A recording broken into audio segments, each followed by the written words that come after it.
Good morning to y'all. We want to begin with the latest in the Justice Department investigation into efforts to overturn the 2020 election. 4 people familiar with the matter telling the Washington Post federal prosecutors now have turned their attention to former President Donald Trump. 2 sources telling the Post in recent days 2 top aides to former Vice President Mike Pence were asked before a grand jury about their conversations with Trump, his lawyers, and others in his inner circle who took part in the scheme to replace certified Biden electors with a slate of the former president's allies. According to the Post, prosecutors have asked hours of detailed questions about meetings Trump led in December 2020 and January 2021, his pressure campaign on Pence to overturn the election, and what instructions Trump gave his lawyers and advisors about fake electors and sending electors back to the states. 2 sources also telling the paper the Justice Department has had it in its possession since April the phone records of key officials and aides in the Trump administration, including former Chief of Staff Mark Meadows. The investigation, the Post reports, is now on 2 tracks. One centered on the charges already filed against those who stormed the Capitol, like seditious conspiracy, and the other track, potential fraud connected to the elector scheme and the pressure Trump put on DOJ officials and others to go along with the big lie. A spokesman for the former president did not immediately respond to the Post's request for comment. A Justice Department spokesman and a lawyer for Mark Meadows also both declined to comment. NBC News has not yet been able to independently confirm the new details in the Post reporting. But Attorney General Garland did sit down for that interview with Lester Holt and had an exchange on whether the Justice Department would indict the former president if the evidence supported it. You said in no uncertain terms the other day that no one is above the law. Yeah.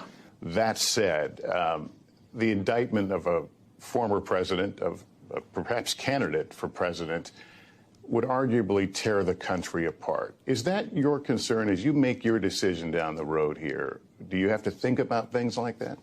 Look, we pursue justice without fear or favor. We intend to hold anyone who was criminally responsible for the events surrounding January 6th, for any attempt to interfere with the lawful transfer of power from one administration to another, accountable. That's what we do. We don't pay any attention to other issues with respect to that. So if Donald Trump were to become a candidate for president again, that would not change your schedule or how you move forward or don't move forward? Say again that we will hold accountable anyone who was criminally responsible for attempting to interfere with the legitimate, lawful transfer of power from one administration to the next. To include a former president. There. Joining us now, Pulitzer Prize-winning investigative reporter for the Washington Post, Carol Ledding. She and her colleagues broke the story last night that the Justice Department's investigation into former President Trump has become much more focused now on the man himself. Carol, fascinating piece. You broke it last night. Explain what led you to this point, what your sources are telling you, perhaps is some of the questions that other witnesses are being asked. But how could you be so clear that the focus now is on Donald Trump and what he did that day? Well, it's a great question, and I can't let you too close behind the curtain of how we do our reporting, right? Sources and methods. Fair enough. But it became clear to us over several weeks and ultimately culminating in the last couple of days that the Justice Department wasn't just looking at whether or not John Eastman or Jeffrey Clark had engaged in possible criminal conduct or fraudulent conspiracy, but actually that the Department of Justice was more keenly looking and asking about Donald Trump. That came to a head, obviously, with the grand jury appearances of Mark Short and Greg Jacob. And I would suspect there are other grand jury appearances that we are not aware of. So stay tuned on that. But the grand jury phase appears to have started in earnest this month. And the investigation of Team Trump really began in the early spring of this year, or I should say it swung into a more forceful posture in early spring of this year. The questions that individuals are receiving are overwhelmingly, again and again, about what did Donald Trump say, what did Donald Trump do, then what did Donald Trump say to the vice president, then what did Donald Trump ask his lawyers to do for him. Those kinds of questions, if they were asked in a FBI investigation, could be a fishing expedition, could be a search just for basic information. But when asked in a grand jury, they indicate that prosecutors are preparing for the possibility, the potentiality of bringing charges and going to trial, and they are more serious. It's not fishing, it's trying to get people on the record in a formal way that can be usable at trial. Hey, Carol, it's Jonathan. Congrats on the story. It's really attracted a lot of attention, and some top Pence aides, including Mark Short, were pulled before grand jury in D.C. in recent days. Tell us what you do know about that, and also the two possible tracks here for criminal charges against the former president. Seditious conspiracy and conspiracy to obstruct a government proceeding, which is what we know others have already been charged with, but also potential fraud due to the fake elector scheme. It's a great question, Jonathan. So these two tracks have a couple different possible criminal charges in them. What my colleagues and I have been learning as a result of our work is that the Justice Department has been looking at what's available in the evidence we've already obtained and what's in open source, publicly known and available. What are the potential crimes? So the first track, seditious conspiracy to obstruct a government proceeding. You know from your own very good reporting that there are a number of steps that Donald Trump took using the levers in the Oval Office at his disposal to try to block the peaceful transfer of power, to try to block the certification of the election.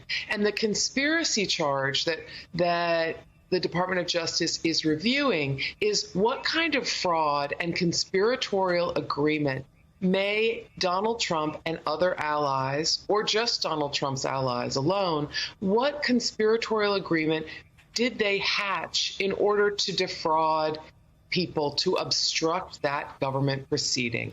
For example, the fake electors scheme to try to stop the certification of the vote, the effort at the Department of Justice by Donald Trump and Jeffrey Clark to try to get the Department of Justice to say the election was rigged in certain states so that certain swing states votes would be in chaos or in question, and therefore a justification for not certifying the election on January 6th. All of these things together, let me back up a second and say the Department of Justice has a lot of potential crimes they could charge when you think about all of the ways that people used fraud, used misleading, inaccurate information together to block that peaceful transfer of power. And there could be all manner of things charged. But seditious conspiracy is the most serious to obstruct a government proceeding. It's what Stuart Rhodes has been charged with. That effort was violent. The part that involves Donald Trump and his allies doesn't appear to have violence at its base. And so what's critical in that investigation is figuring out the intent. What was the intent of a group of people who were pushing essentially a lie to stop Vice President Pence and Congress from affirming that Joe Biden was the next president?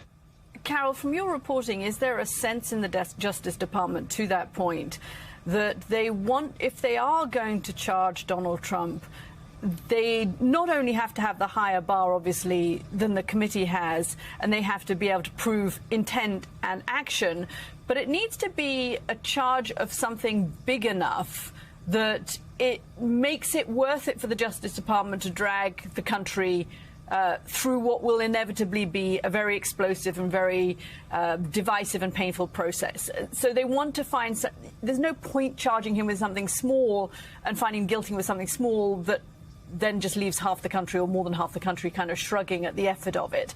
Is that something that's also being debated, or are they thinking, as Merrick Garland seemed to be saying, look, nobody's above the law. If there is any illegality, then we would have to charge anyone and everyone involved in that illegality, however big or small? I think this question is really smart because I'm not going to pretend to be in Merrick Garland's head or that he's disclosing anything special to me or any reporter. But I think what's really important about the question is this. What I've picked up from sources and what my colleagues, Devlin Barrett, Josh Dawsey, Spencer Shue, also on this byline, what we've picked up from internal sources is that that debate's real.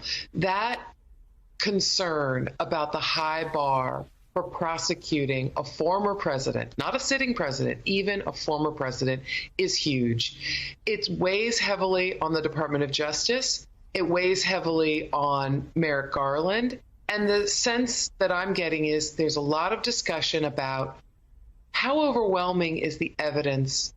How overwhelming does it have to be for us to go down the road of even conceptually considering charging and prosecuting a former president? That's never happened before in our history. So as for your point about small charge or large charge, I'd like to stay away from that because, you may remember Bill Clinton struck a deal with the independent counsel to avoid being charged with something relatively small in the big scheme of things, lying to investigators. I don't know whether or not small charge or large charge is the issue here. I think the issue is deafening, overwhelming evidence that is so striking and so compelling that it can't be ignored, and that a charge is more than a slam dunk, but a necessity.